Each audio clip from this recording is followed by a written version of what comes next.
with you on a Wednesday. This is Wednesday, right, Jana? She's the keeper of the calendar here. I trust her more than I trust me. I'm just glad I found my way to work. Let's get right to it. You can see what's going on around the fruited plain, and there's plenty to talk about. Last 24 hours for showers. I guess it's no surprise that Hurricane Sally has produced them all. Boy, most of the nation is very quiet, but this is a whale of a storm.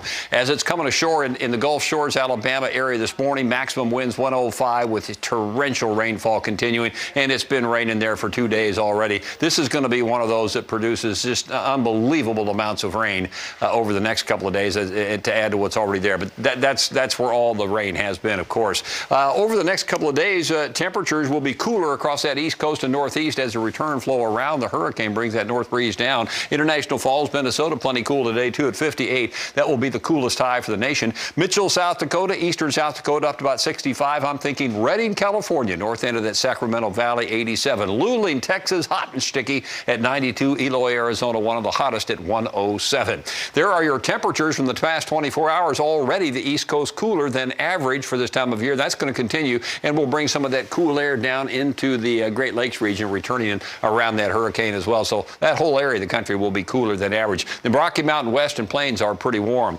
Past 6 hours, you don't see a whole lot happening across Canada. Very quiet. Some in Ontario to the east, but those showers are even drying up. And I got a batch of showers with that low that's just persistently wiggling around, churning across in the Pacific, just off the coast, and bringing the moisture up from the south. At least we're squeezing some moisture out of that for that particular part of the country. So western Washington and southwest BC is the biggest recipient, are the biggest recipients of the showers today. They're saying that the winter wheat planting, I think Washington State's ahead of the rest of the nation. They've got it going there.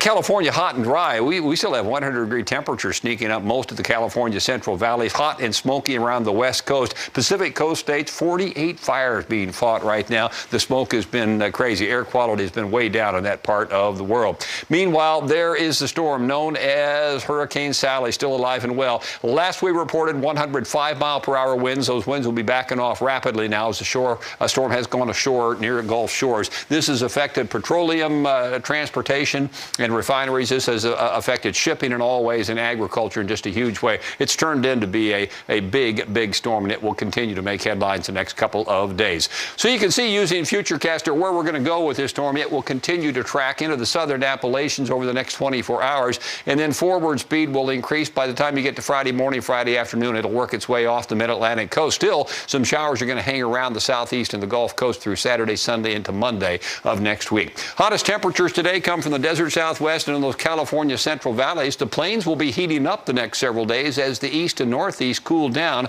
Behind that hurricane Friday into Saturday, you will see a big cool down for the east and northeast. At the same time, that allows the heat to rise into the central and northern plains. 90s back into Nebraska and South Dakota for Saturday. Even more heat for Sunday, as you can see across those plains. And look at the cooler temperatures on that east coast on Sunday. 60s, maybe some 70s there, and generally into Monday and Tuesday with more of the same. That's our first look at weather. Market specialist John Jenkinson back with the first look at commodities next.